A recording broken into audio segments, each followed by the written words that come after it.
हामी चाहिँ पोखरादेखि मुगलिन जाँदैछौँ। मुगलिनबाट कुरिनटार हुँदै मनोकामना। अब यसरी गइन्छ। अब बाइकमा सिङ्गल राइड हुन्छ, रमाइलो हुन्छ। सिङ्गल राइड पुरा मस्तीमा गइन्छ होइन। अब हाइवेमा, सुनसान हाइवेमा एक्लै राइडिङ गर्दै जाने हो अनि रमाइला दृश्य हेर्ने हो।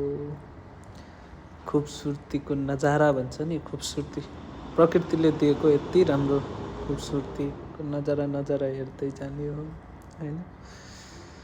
खासमा एक्लै हो अब, तर पनि रमाइलो हुन्छ। मलाई चाहिँ राइडिङ गर्न साह्रै मनपर्छ होइन। राइडिङ गर्दा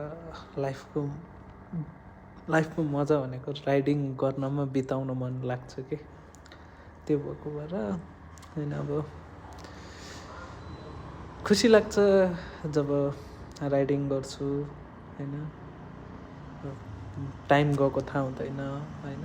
अब कुनै काम गर्दा अथवा राइडिङ गर्दा यस्तो हुन्छ, रमाइलो लाग्छ होइन। यो चाहिँ अहिले हामी यो थर्पुदेखि अगाडि आइपुगेका छौँ।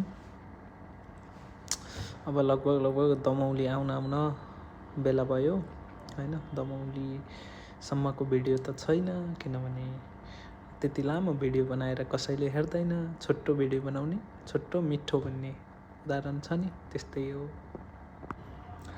अब यहाँभन्दा राम्रो कुराहरू नेपालमा राम्रो कुराहरू छ, तर पनि हामीले त्यसलाई नजरअन्दाज गर्छौँ।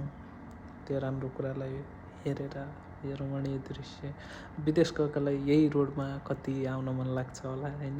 तर हामी यो रोडमा बाहिर दिक्क लाग्छ, तर मलाई चाहिँ रमाइलो लाग्छ। जे जस्तो भए पनि आफ्नो देशको धरतीको माटो पनि प्यारो हुन्छ।